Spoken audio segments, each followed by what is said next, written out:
como que você diferencia o que é concept art de ilustração? Show demais, show demais. Essa pergunta é um clássico. E Aham, vamos tirar ela do caminho para a gente poder ter uma exato. noite tranquila aqui, né?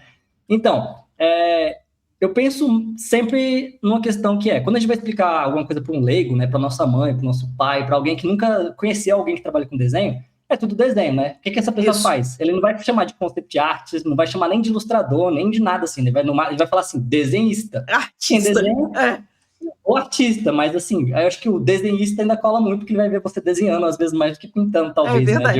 Pode ser que você seja pego mais pintando, né, mas assim, no geral, a gente tá mais com um lápisinho ali na mesa, né, desde criança. Então tá lá desenhando, desenhista. Só que eu costumo categorizar mais no sentido seguinte, que a ilustração e o ilustrador, ele trabalha num produto final. Ou seja, você vai fazer um desenho, independente de se é um esboço, se é renderizado, se é 3D, se é esculpido, se é pintado, se é... Não importa a forma que você gerou aquela coisa ali com as suas mãos. O importante é que aquilo ali é o produto final que a pessoa final vai ver. Seja Perfeito. o cliente, seja o não cliente, seja, enfim, seja a pessoa, o seu amado que você vai fazer uma arte, vai entregar para ela, para você conquistar o seu amor da sua vida, é aquela coisa final. O concept, não. O concept, ele está mais ligado com a escrita e com o planejamento. O concept é um planejamento de algo que vai ser feito. Tanto é que quando você assiste um filme ou vê um quadrinho, lê um quadrinho, vê um livro, você não vai ver os concepts, a não ser que você veja os bastidores de alguma forma. Você vai ver as ilustrações finais, digamos assim, as artes finais. Os concepts você não vê, porque ele faz parte do planejamento antes daquela coisa ser concretizada. Então, por exemplo, se você vai fazer um personagem de um filme, você vai fazer vários esboços até chegar no final. Se você vai fazer um personagem, ou um cenário, ou um objeto, para qualquer coisa que seja uma animação, seja mesmo, por exemplo, eu vou trazer assim, para a gente abrir mesmo, para a gente não ficar preso aqui, que eu acho que a gente não é interessante que a gente fique preso, é que a gente se liberte. É o seguinte, quando um arquiteto está fazendo um esboço de uma casa, isso ali é concept. Ele pode não chamar de concept, mas é concept. Perfeito. E a arte vai dizer que não é arte. Mas, enfim, todo esboço é um tipo de concept art, digamos assim. Então, e quando eu falo esboço, eu falei, pode ser de lápis, pode ser de tinta, pode ser de tijolo. É você se ajudando a construir alguma coisa em planejamento para uma coisa que é final. Perfeito. Então, é basicamente isso. Então, ilustração não significa que está acabada e concept não significa que é um sketch. Você pode ter um concept 3D finalizado perfeito, mas se ele não for o produto final, ele não é uma ilustração, ele é um concept. Porque é sobre função, não sobre acabamento. Assim. Perfeito. Então, eu acho que engloba bem, assim, genericamente, o que seria a diferença maior que eu considero. Assim. Perfeito. Gente, anota essa frase no coração de vocês. É sobre função, não é sobre acabamento. Por favor, tá? Isso é muito importante nessa parte, porque a galera acha que concept tem que ser ilustrado, tem que ser polidinho. Não precisa. Você tem que ver qual é a demanda do seu projeto no momento. Cara, é perfeito. A gente tem, por exemplo, desenho tem perspectiva, né? Pintura tem valores. Tem alguma coisa que você consideraria um fundamento de concept? Eu acho que pensar... Eu vou dizer que nisso eu tenho uma dificuldade de separar muitas coisas, digamos assim. Eu sinto que todos os fundamentos da arte são os mesmos. São fundamentos, São os mesmos fundamentos. Isso. Então, por exemplo, eu vou trazer aqui os fundamentos para mim que são os mais importantes dentro da construção, né? Digamos, construção / arte, de qualquer coisa. Seja desenhar, escrever, esculpir, tocar um violão, qualquer coisa. Que no caso, né? Que é a forma pela qual a gente enxerga as coisas. A gente enxerga as coisas através de... O famoso, que se alguém já viu aqui, meu aluno, que é através do contraste. A gente só enxerga uma coisa porque existe outra coisa que é diferente dela. A gente só enxerga claro porque tem escuro, a gente enxerga roxo porque tem as outras cores, a gente se tivesse uma cor só, a gente não saberia o que ela é porque a gente não tem outra para comparar. Enfim, então a gente só tem alto porque tem baixo e etc. Então a gente enxerga através de contraste, no caso, né? Então, a área de contraste é a área que a gente percebe, por exemplo, no caso, né? Por exemplo, se a gente está lendo uma coisa que ela é triste, triste, triste, na hora que vê uma gracinha, isso ali pula, né? Aquela gracinha, ela pula por quê? Porque era triste, triste, triste, teve uma gracinha. Claro, claro, claro, escuro. Foco, foco, foco, desfoque. Movimento, movimento, movimento, parado, né? Então, isso vira um ponto que os seus olhos fazem assim, o seu ouvido faz assim, enfim, né? Você percebe aquilo por conta da diferença. Então, acho que é um controle dessa percepção que, para escrever, para criar, para mostrar, para alguém perceber, você tem que controlar esses contrastes. Então, como eu falei, vai estar no desenho, vai estar na escrita, vai estar no concept art. Perfeito. Só que junto com, como eu falei, Beleza, você vai mostrar. E aí, vai mostrar o quê, no caso, né? E aí eu acho que nisso a gente volta, né, para a escrita. Eu acho que é entender, no caso, como escrever, né? E aí eu acho que, só que isso fica genérico, porque você pode escrever para um entreter vazio, que eu não acredito, mas digamos, na sua cabeça você acredita nisso. Um entreter vazio, você pode tentar informar, você pode tentar tocar essa pessoa de uma forma emocional, triste, ou você pode deixar alguém puto com a tua arte, com a tua escrita. É isso, no caso, né? Então, basicamente, é você saber o que você quer passar, aprender a escrever isso, para poder colocar isso na tua arte, utilizando de contraste, basicamente. Perfeito. Cara, fantástico. Então, é contraste, né? A gente fala em ilustração, a gente fala muito de contraste em composição. E tem uma coisa, eu tô pensando em pescar um designer aí pra gente falar sobre Gestalt. Você já leu sobre Gestalt, Renner? Já, né? É porque, pô, eu falei muito tempo já estudando, né? Eventualmente você nerd, é dos meus. Pois é, não tem jeito. Um dia a gente faz uma live falando sobre Gestalt pra galera, que é uma coisa que as pessoas falam um pouco a respeito, mas é um assunto fascinante. Enfim, cara, fantástico. Você já trabalhou pra concept de games e você já trabalhou pra concept de animação. Tem alguma coisa que você sentiu de muito diferente?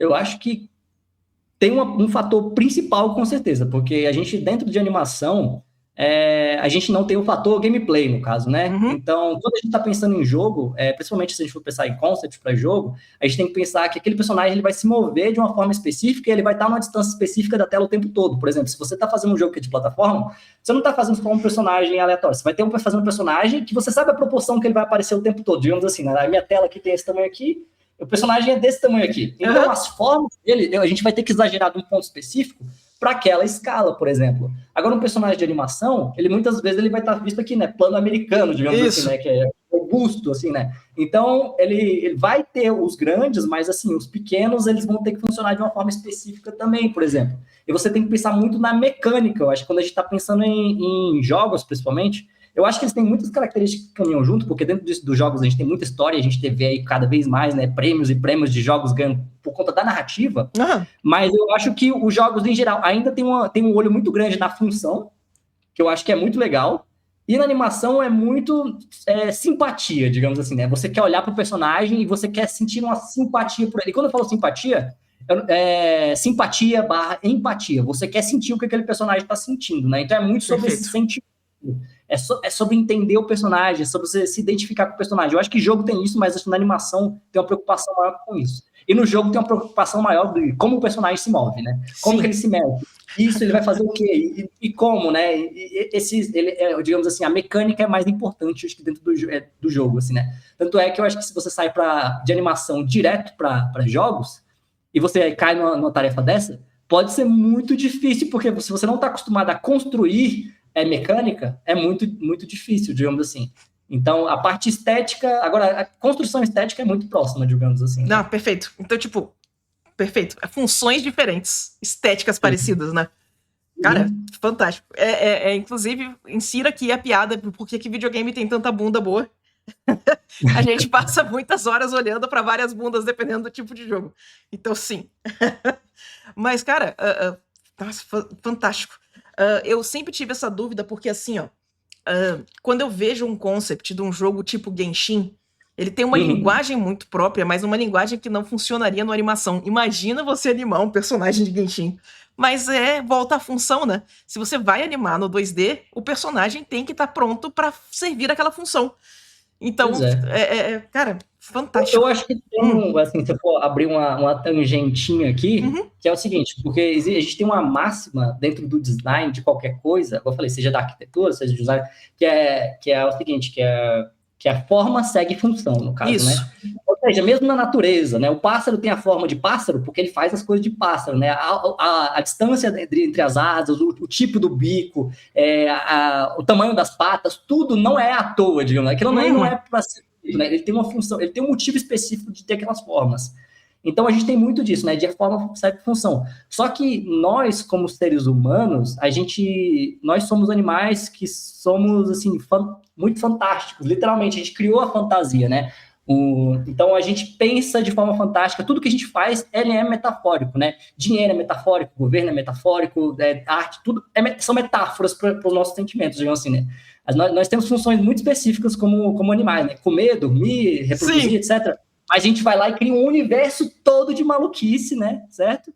Então, dentro desse universo de maluquice, é muito interessante pensar o seguinte, que várias vezes a função, ela não é uma função direta, né? Por exemplo, se você tem um telefone, você vai criar por exemplo, você vai lá, fala, Sula, eu sou um cientista, e aí eu criei um aparelho de se comunicar. E aí eu preciso de que uma parte você coloque na sua boca, e a outra parte você vai colocar no seu ouvido para você escutar.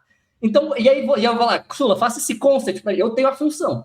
E aí você vai pensar assim, qual que é a melhor forma em que eu consigo encaixar essa função? E daí, né, você tem o telefone clássico, digamos assim, né? Ele é basicamente uma banana, um C, encaixa aqui. Só que aí você pode encontrar, né, os clássicos designs que você vai ver em meme, ou sei lá o quê, de tipo assim, como as coisas eram interessantes nos anos 90 ou antes, que tinham designs muito malucos. Então, você vai ver um negócio, cara, que, sei lá, é um sapato, e é tipo assim, com uma forma mega ruim, digamos assim, e ele é um telefone. Só que ele tem uma função ali que é, além de telefonar, né? Ele tem uma função de quebrar a realidade, tem uma função, às vezes, de vender. Então, às vezes, um personagem que ele é sexy lá, digamos assim, a função dele é atrair um público específico e vender. Não necessariamente é uma função de gameplay, mas é uma função também. E várias vezes essa função dentro do sistema que a gente vive é vender, no caso, né? Vender para alguém. É isso, cara, basicamente, que eu queria trazer aqui. Perfeito. Perfeito. Sim, qualquer dia eu faço uma tangente sobre isso. Porque tem aquele Stellar Blade e tem Nier. Porque tem a 2B e tem aquela menina do Stellar Blade. E elas servem funções muito diferentes. E um dia eu falo sobre isso. Qual é a dificuldade mais comum que você encontra o pessoal tendo na parte de concept, né? Quando você está orientando os alunos? Eu acho que acho que não é de concept, né? É o maior problema. Por exemplo, assim, eu vou fazer uma mini propaganda aqui do meu curso aqui rapidinho. Não, por favor, por favor. Eu sou professor, né, há muitos anos, e eu tenho 2 cursos principais, digamos assim, né, que são dentro da Escola Revolution, que é o de design de personagem e um de introdução aos fundamentos, que é o primeiro traço. O que é a questão? Os alunos chegam em mim e falam assim, Rainer, eu quero aprender personagem, quero aprender concept de personagem, quero aprender concept art. Todo mundo chega assim, eu quero fazer concept, quero fazer concept. E aí é muito difícil ensinar concept, porque toda vez a galera vem com fundamentos muito, muito deficitários. Muito cru, né? Sim. Eu fico assim, tipo, dá para ensinar, porque, igual eu falei, concept de planejamento você pode planejar com boneco palito. Só que a pessoa, ela acha que concept é você ir lá, saber pesquisar, saber fazer bonitão, renderizar, posar, fazer, sei lá, um animal. Ele fala assim, não vai ser, você não consegue mal desenhar o boneco ainda, digamos assim. Então, é muito difícil isso, assim, e eu diria que é muito difícil isso, principalmente para os adolescentes, assim. Tanto é que eu acho que tem muita gente que fala assim, mas eu tenho 30 anos, eu tenho 40 anos, tarde demais para aprender. Eu falo, não, eu acho que quanto mais você tiver experiência, quanto mais você for um adulto, mais você vai conseguir estudar de uma forma mais madura, assim, né? Você vai poder passar por um negócio e falar assim, eu realmente não sei isso aqui tão bem assim, então eu vou entender isso e aí vou fazer aquela outra parte. Então, eu acho que existe realmente uma pressa. Eu acho que o maior problema é a pressa de fazer o concept, digamos assim. Perfeito. Assim, não de amarrar aquelas coisas. E, como eu falei, existe uma maturidade, você pode falar assim, cara, eu não quero tanto desenvolver meu desenho tanto, porque você pode não querer desenvolver seu desenho tanto, você pode querer desenvolver realmente só o seu concept, a sua escrita. O problema é, né, pensando em questão de mercado, e aí, como eu falei, sempre quero diferenciar aqui, porque uma coisa é mercado, outra coisa é você desenhar e arte, quadrinho, etc e tal. Para mercado, você não vai ter que ser só ideia, você tem que mostrar essa ideia relativamente bonita, porque às vezes você vai mostrar a tua ideia é show. Só que o cliente, ele não tem essa visão. E ele vai olhar a tua ideia show e vai falar assim, não gostei, tá ligado? Não, essa ideia não serve, porque ele não tem, né? Ele não tem o discernimento de negócio, entender que ele é um planejamento para algo final e que vai funcionar, digamos assim, né? Então, isso é o que quebra muito. Eu acho que a pressa, né, de aprender talvez seja a maior, assim, porque eu falei, o concept, em tese, ele é uma especialização dentro do desenho. Ele pode começar antes, como eu falei, mas geralmente é uma especialização, porque os fundamentos ali, para você amarrar os fundamentos, eu diria que ele toma um tempinho, assim. Eu costumo falar que se você estudar direitinho, é mais ou menos 2, 3 anos para fundamentos, assim, tá ligado? Só que a galera tá muito acostumada com aprenda a ser profissional em 3 meses. E aí demora Aí o que acontece? Demora a vida toda e não chega lá. Porque não é 3 meses, né? Você tem que tratar como se fosse tipo uma faculdade mesmo, assim. Entendeu? Então, há uns 3 anos, pra você entender um fundamento estudando bem, assim. Quando eu falo estudando bem, né, como eu falei, não é se matando, mas também não é, tipo assim, uma vez por semana, digamos assim, né? Tem que levar a sério. Cara, perfeito. Pois é. Porque eu falo normalmente que esse é o nosso desafio, né? A gente tá fazendo uma faculdade por conta. Então, seu professor é um idiota, por definição, porque ele não sabe o que ele tá fazendo. Então, assim, ó, galera, leva o estudo a sério. Tem umas coisas que eu acho que é muito difícil a gente justificar quando o pessoal tá começando. E, tipo, uma das dificuldades que eu tenho tido com uma certa frequência, tanto aqui no canal quanto dentro da mentoria, é convencer as pessoas de que fazer o exercício várias vezes vai ajudar. Então, tipo, gesto não é um exercício que você faz 4, 5 e tá feito. Não, não, não. Gesto é um negócio que você vai fazer pro resto da vida. Não tem como, sabe? Porque é uma coisa muito complexa de você tentar decorar.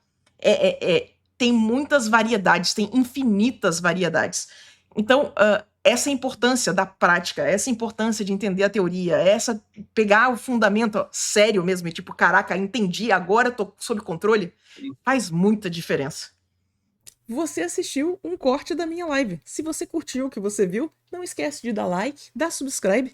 E se você quiser apoiar a gente financeiramente, a gente tem um Apoia-se, ou você pode se tornar membro do canal. Tá todas as opções aqui embaixo. Se você quiser participar da live e fazer perguntas, é toda quarta-feira, 19 horas. Te vejo lá.